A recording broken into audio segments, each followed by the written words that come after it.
Hello students, welcome back to my YouTube channel. ನಾನು ನಿಮಗೆ ಇವತ್ತಿನ ವಿಡಿಯೋದಲ್ಲಿ ಇನ್ಕಮ್ ಫ್ರಮ್ ಅದರ್ ಸೋರ್ಸ್ನಲ್ಲಿ ಥರ್ಡ್ ಪ್ರಾಬ್ಲಮ್ ಮಾಡಿಸ್ತಾ ಇದ್ದೀನಿ. Mister Ramesh an ordinary resident of Indian. Ramesh ಅನ್ನೋರು ಭಾರತದ ನಿವಾಸಿ. ಅವರು ಈ ಕೆಳಗಿನ ಇನ್ಕಮ್ಗಳನ್ನು ಹಿಂದಿನ ವರ್ಷದಲ್ಲಿ ಫಿನಾನ್ಷಿಯಲ್ ಇಯರ್ 1920ನಲ್ಲಿ ಅರ್ನ್ ಮಾಡಿದ್ದಾರೆ. ಸೊ ಇನ್ಫಾರ್ಮೇಷನನ್ನು ನೋಡಿಕೊಂಡು ನೀವು ಇನ್ಕಮ್ ಫ್ರಮ್ ಅದರ್ ಸೋರ್ಸನ್ನು ಫೈಂಡ್ ಔಟ್ ಮಾಡಬೇಕು. ನಾನಲ್ಲಿ ಹೆಡ್ಡಿಂಗ್ ಹಾಕ್ಕೊಂಡಿದ್ದೀನಿ, computation of income from other sources. 11 entry ಕೊಟ್ಟಿದ್ದಾರೆ. ಯಾವ್ದು ಅದರ್ ಸೋರ್ಸಿಗೆ ಬರುತ್ತೋ ಅದನ್ನೆಲ್ಲ ಬರೀತಾ ಹೋದ್ರೆ ಆಯಿತು. First entry director fees. So ಕ್ವಶನಲ್ಲಿ ಕೊಟ್ಟಿರೋವಂಥ ಪರ್ಸನ್ನು ಯಾವುದೋ ಒಂದು ಕಂಪನಿಯ board of directors. So board of directors meeting attend ಮಾಡಿದ್ರೆ ದುಡ್ಡು ಸಿಗುತ್ತೆ. ಅದಕ್ಕೆ ಡೈರೆಕ್ಟರ್ ಸಿಟ್ಟಿಂಗ್ ಫೀಸ್ ಅಂತ ಕರಿತೀವಿ. ಎಷ್ಟು ಅಮೌಂಟ್ ಸಿಗ್ತಾ ಇದೆ? 2,000 ರೂಪಾಯಿ ಡೈರೆಕ್ಟರ್ ಫೀಸ್ ಸಿಗ್ತಾ ಇದೆ. ಅದು ಅದರ್ ಸೋರ್ಸಿನ ಇನ್ಕಮ್ ಆಗುತ್ತೆ. Next foreign agricultural income from agricultural land in Pakistan. Indian agriculture income ಆದರೆ ಬರೀಲಿಕ್ಕಿಲ್ಲ, ಎಕ್ಸಮ್ಟೆಡ್. ಫಾರಿನ್ ಅಗ್ರಿಕಲ್ಚರ್ ಇನ್ಕಮ್ ಆದರೆ ಬರೀಬೇಕು. Income from agricultural land in Pakistan 5,000 rupees ಇದೆ. ದೆನ್ ಗ್ರೌಂಡ್ ರೆಂಟ್, ನೆಲ ಬಾಡಿಗೆ. ಹೌಸ್ ರೆಂಟ್ ಅಂತ ಆದರೆ ಬರೀಲಿಕ್ಕಿಲ್ಲ, ಅದು ಹೌಸ್ ಪ್ರಾಪರ್ಟಿಗೆ ಬರುತ್ತೆ. ನೋಡಿ, ಇಲ್ಲಿ income from salary, income from house property, income from business ಅಂತ ಕೊಟ್ಟರೆ ಇಲ್ಲಿಗೆ ಬರಲ್ಲ. ಅದರ್ ಸೋರ್ಸ್ ಅಂದರೆ salary, house property, business, profession, capital gain ಯಾವುದಕ್ಕೂ ಬರದೇ ಇರೋಂಥ ಇನ್ಕಮನ್ನು ನೀವು ಅದರ್ ಸೋರ್ಸಿಗೆ ಬರೆಯೋದು.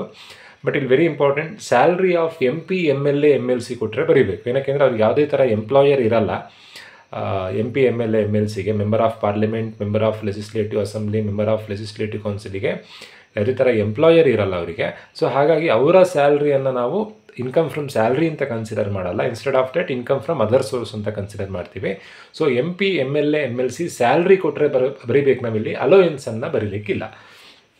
ಸೊ ಈ ಪ್ರಾಬ್ಲಮಲ್ಲಿ ಅದೇನು ಕೊಡಲಿಲ್ಲ ಇನ್ಫಾರ್ಮೇಷನ್ನ. ಗ್ರೌಂಡ್ ರೆಂಟ್ ಎಷ್ಟು ಅಮೌಂಟ್ ಕೊಟ್ಟಿದ್ದಾರೆ? ಗ್ರೌಂಡ್ ರೆಂಟ್ 10,000 ಇದೆ. Next interest on post office SB exempted. ಇದು interest on PO SB exempt ಅಂತ ಬರೀಬೇಕು ನೀವು. ನಾನಲ್ಲಿ ಎಕ್ಸಮ್ ಬರೀತಾ ಇದ್ದೀನಿ. Next interest on deposit.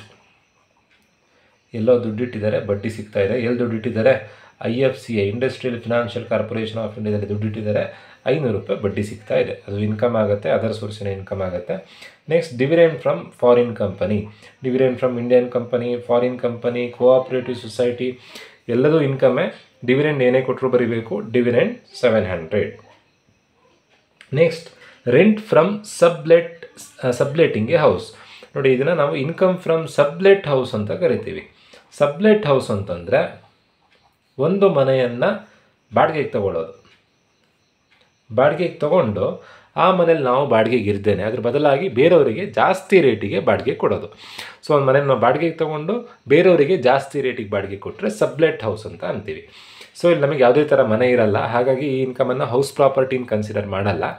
ಯಾರ್ದೋ ಮನೆಯನ್ನು ಬಾಡಿಗೆಗೆ ತೊಗೊಂಡು ಇನ್ಯಾರಿಗೋ ಜಾಸ್ತಿ ರೇಟಿಗೆ ಬಾಡಿಗೆ ಕೊಡೋದು. ಎಷ್ಟು ರೂಪಾಯಿಗೆ ಬಾಡಿಗೆಗೆ ತೊಗೊಂಡಿದ್ದೀವಿ? Rent payable by Mister Ramesh for sublet house 12,000 ರೂಪಾಯಿಗೆ ಬಾಡಿಗೆಗೆ ತೊಗೊಂಡಿದ್ವಿ. ಎಷ್ಟು ರೂಪಾಯಿಗೆ ಬಾಡಿಗೆ ಕೊಟ್ಟಿದ್ದೀವಿ? 26,250 ರೂಪಾಯಿ ಬಾಡಿಗೆ ಬರ್ತಾ ಇದೆ. ಬಾಡಿಗೆ ಕಟ್ತಿರೋದು 12,000 ರೂಪಾಯಿ.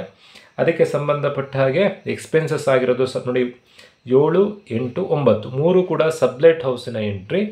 ಬರ್ತಾ ಇರೋ ಬಾಡಿಗೆ 26 ಚಿಲ್ಲರೆ, ಕಟ್ತಾ ಇರೋ ಬಾಡಿಗೆ 12,000 ರೂಪಾಯಿ. 1,000 ರೂಪಾಯಿ ಎಕ್ಸ್ಪೆನ್ಸಸ್ ಆಗ್ತಾ ಇದೆ. 26,250ರಲ್ಲಿ 12,000 ರೂಪಾಯಿ ಮತ್ತು 1,000 ರೂಪಾಯಿ ಲೆಸ್ ಮಾಡಿದ್ರೆ ಬರೋವಂಥ answer 13,250. Next winning from horse race. Horse ರೇಸಿಂದ ದುಡ್ಡು ಸಿಗ್ತಾ ಇದೆ. ಎಷ್ಟು ದುಡ್ಡು ಸಿಗ್ತಿದೆ? Winning from horse race 12,300 rupees.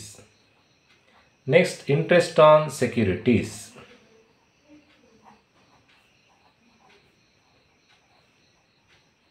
Securities ಮೇಲೆ ಬಡ್ಡಿ ಬರ್ತಾ ಇದೆ. ಬಾಂಡ್ ಮೇಲೆ ಎಷ್ಟು ಬಡ್ಡಿ ಬರ್ತಾ ಇದೆ? 4,000 ರೂಪಾಯಿ ಬಡ್ಡಿ ಬರ್ತಾ ಇದೆ. ನೋಡಿ, ಎಕ್ಸಾಮ್ನಲ್ಲಿ ಇನ್ನು ಕೇಳೋವಂಥ ಕಾಮನ್ ಎಂಟ್ರಿಗಳು ನನಗೆ ಕ್ವಶನ್ ಪೇಪರಲ್ಲಿ ಇಲ್ಲ, ನಾನೇ ಬರಿತಾ ಇದ್ದೀನಿ. ಗಿಫ್ಟ್ ಅಂತ ಕೊಟ್ಟಾಗ ಕ್ವಶನ್ ಪೇಪರಲ್ಲಿ ಗಿಫ್ಟ್ ಅಂತ ಕೊಟ್ಟರೆ ಫ್ರೆಂಡ್ ಕೊಟ್ಟರೆ ಮಾತ್ರ ಬರೀಬೇಕು. ರಿಲೇಟಿವ್ಸ್ ಯಾರು ಕೊಟ್ಟರು ಬರೀಲಿಕ್ಕಿಲ್ಲ. ಫ್ರೆಂಡ್ ಕೊಟ್ಟರೆ ಬರೀಬೇಕು.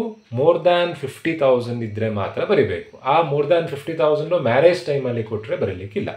ಸೊ ಗಿಫ್ಟ್ ಯಾವಾಗ ಟ್ಯಾಕ್ಸಬಲ್? ಫ್ರೆಂಡ್ ಕೊಡಬೇಕು, 50,000ಕ್ಕಿಂತ ಜಾಸ್ತಿ ಇರಬೇಕು, ಮ್ಯಾರೇಜ್ ಟೈಮಲ್ಲಿ ಕೊಡಬಾರ್ದು. ಸಪೋಸ್ 3 ಜನ ಫ್ರೆಂಡ್ಸ್ 10,000 ಗಿಫ್ಟ್ ಕೊಟ್ಟರೆ 30,000 ಆಗುತ್ತೆ ಎಕ್ಸೆಂಪ್ಟೆಡ್. ಅದೇ 3 ಜನ ಫ್ರೆಂಡ್ಸ್ 30,000 ಗಿಫ್ಟ್ ಕೊಟ್ಟರೆ 90,000 ಆಗುತ್ತೆ, ಮೋರ್ ದ್ಯಾನ್ 50,000 ಆಗುತ್ತೆ ಬರೀಬೇಕು. ಗಿಫ್ಟ್ ಯಾವಾಗ ಬರೀಬೇಕು? ಮೋರ್ ದ್ಯಾನ್ 50,000 ಇರಬೇಕು, ಫ್ರೆಂಡ್ ಕೊಟ್ಟಿರಬೇಕು, not at the time of marriage, special ಒಕೇಶನಲ್ಲಿ ಕೊಡಬಾರ್ದು. ನೋಡಿ ಈ ಪ್ರಾಬ್ಲಮಲ್ಲಿ ಕೊಡಲಿಲ್ಲ, ನಾನು ಎಕ್ಸ್ಟ್ರಾ ಎಂಟ್ರಿ ಸೇರಿಸ್ತಾ ಇರೋದು. ಗಿಫ್ಟ್ ಅಂತ ಕೊಟ್ಟಾಗ ಫ್ರೆಂಡ್ ಕೊಟ್ಟರೆ ಮಾತ್ರ ಬರೀಬೇಕು. ಬಟ್ ಲಾಸ್ಟ್ ಇಯರ್ ಕ್ವಶನ್ ಪೇಪರಲ್ಲಿ ಏನು ಕೊಟ್ಟಿದ್ರು ಅಂತಂದರೆ ಗಿಫ್ಟ್ ರಿಸೀವ್ಡ್ ಫ್ರಮ್ ಫಿಯಾನ್ಸಿ, ಮದುವೆ ಆಗೋ ಹುಡುಗ ಅಥವಾ ಮದುವೆ ಆಗೋ ಹುಡುಗಿ ಗಿಫ್ಟ್ ಕೊಟ್ಟರೆ ಮದುವೆಗಿಂತ ಮುಂಚೆ ಫ್ರೆಂಡ್ ಅಂತ ಅಸ್ಯೂಮ್ ಮಾಡ್ಕೊಳ್ಬೇಕು.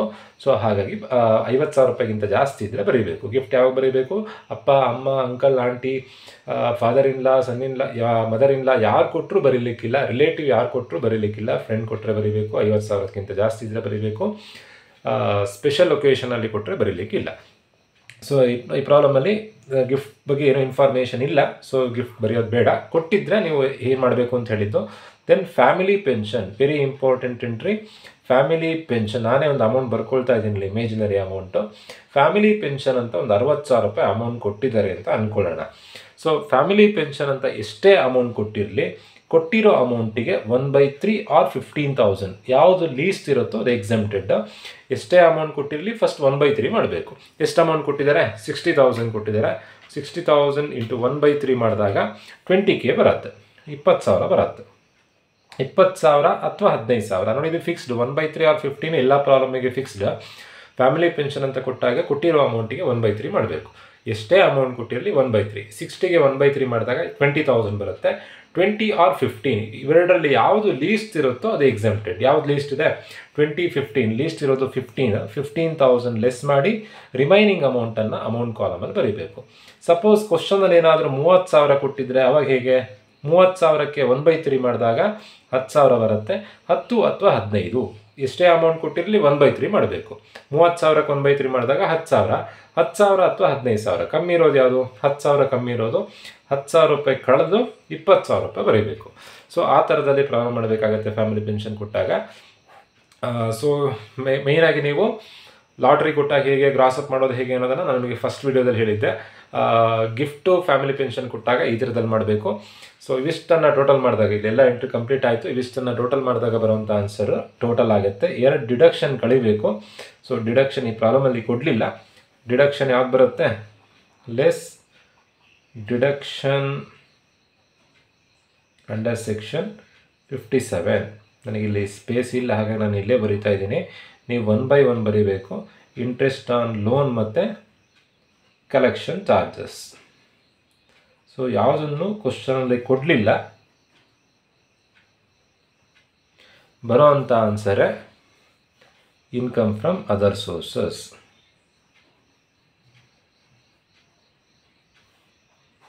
ಏನು ಆನ್ಸರ್ ಬರುತ್ತೆ?